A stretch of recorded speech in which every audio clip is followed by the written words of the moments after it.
Hi, welcome back to your PowerPoint. I said I was going to come back with background, but I forgot that there were a couple of slides before that. So one thing you do want to do is you want to build a bridge with the reader. So you and I may be completely opposite on gun control. Maybe you think that it should be where everyone can have a gun. Maybe I'm someone saying I want people to get rid of their guns. Okay, so we'll just set that up. What I have to do then is I have to build a bridge with the reader. I have to build a bridge with you because you have a different opinion than I do. So this is how you do it. You take that audience, you know the ones who oppose you, and find something that you have in common with them, with that opposition, and you bridge the gap. So it brings us a little bit closer. Arguments are not rants, although obviously we see a lot of that on television, on talk shows, news shows. But what you want to do is really look at what do you and I have in common. And if you want a terrific example, you can look at Martin Luther King. He had to relate to the vast majority of the white population in the 50s, 60s. And he knew that he was up against a huge opposition. And to do what he did, he used his vocation as a preacher. He would often quote the Bible in his letters and in his speeches. And that appealed to anyone else who really listened to the Bible. And this practice really allowed him to reach that much wider audience than just those who were already agreeing with him on civil rights. And the line here on the picture, "Now is the time to make justice a reality for all of God's children," is something that let those readers, or let those people who are listening to a speech think about that instead of just about race. And anything that you pick up and read of his has that in there if you want to see a sample. Actually, I would really recommend Letter from a Birmingham Jail. That is probably the best one as far as rhetoric. Okay, now we're in background. What's the history of this topic? So I need you to tell me briefly the causes or the history. So remember, you just wrote cause and effect. Well, you can use that here. For example, if you were writing about campaign finance laws, you might give a brief explanation that will help the reader understand the issue before you present the full argument, because I don't know a lot about campaign finance laws. If you do and you want to argue for or against them, then what you got to do is you got to explain it. It should be pretty short. So that's the only thing. But you have to sort of let the reader know where you are. Don't give me any information I already know. So if you're writing about something that deals with 9/11, maybe the first responders getting health care, don't give the reader the whole breakdown of what happened on 9/11. But obviously, if there is something that fits your argument, I put here the amount of asbestos that was released in the air after the towers fell. Then that might be information you want to include if you're going to talk about the healthcare of the first responders. Don't spend a lot of time on this. The thesis and examples from the main part of your essay are what will explain your thesis.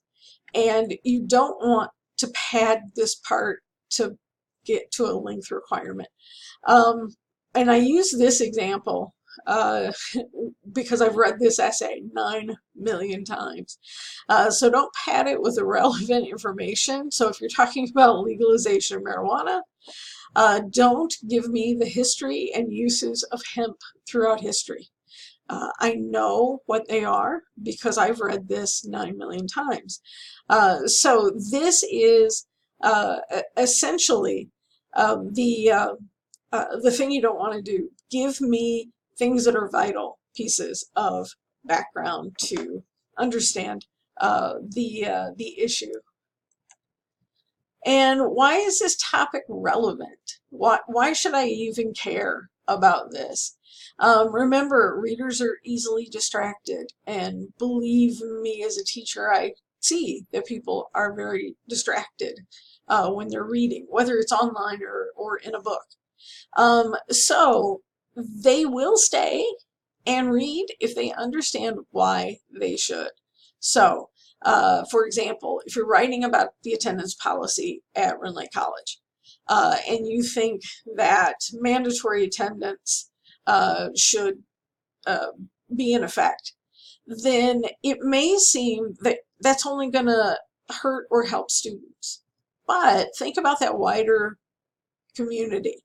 So faculty would be impacted, parents would be impacted, people who give scholarships, all the employers in the community. So it's the idea that think about who that audience is that you're trying to reach, and then make sure that you tell them this is why you should care about whatever your opinion is. And the body of the paragraph, no, it's the body of the argument. Learn to read. That was me, not you. So in the body paragraphs, what you want to do is build upon the claims made in the introductory paragraphs. You want to organize with the use of topic sentences, which are your points, and illustrate the main idea of each paragraph. So you kind of start each one with a topic sentence.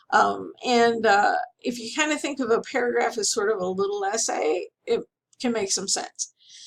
You want to include obviously relevant and adequate evidence to back the topic sentences, which are your points. Oh, what did I do? Good grief. You learn how to use a computer. Oh. Are you seeing me through that guy? That's really weird. Or he's just blocked. I don't know. So one thing you do want to make sure that you address, and you can do this anywhere in the body, you want to make sure that you're demonstrating the superiority of your position by pointing out the defects in the alternative positions. That is so you can demonstrate your credibility, and it shows you've considered other points of view. If you just walk into a room and you start debating someone and you really haven't thought about what the other side's perception is, it may not turn out to be a really good debate. It may turn out to be a rant, and that's not what you want. And we do see that in the media with politicians. We see it with people who are on news programs. We see it on reality shows where people just kind of scream at each other. That's not what we're doing. What you want to do is think, who would argue against me? Why would they argue? And what is their opinion that you think is not necessarily strong or as valid as yours? And then think about like the example with mandatory attendance. It's not just students, it's kind of everybody in this community. Same thing here. If I'm writing about whether teachers should be armed or not, then who's going to argue against me? And I think that you could look at, from either side, I think you have to look at, obviously students are going to be impacted, teachers will be impacted, and then you also want to think about what could my opposition think about turning on me. So when you look at that alternative argument, kind of ask these questions, and it really does show that you have other points of view. Because when you're going into an argument, you want to be armed with evidence, but you also want to know what you should anticipate. Now we are at 10 minutes. Good Lord. I will come back and give you more information about the body of the paper. So stay tuned. I feel like there should be a commercial here. Stay tuned. We'll be right back.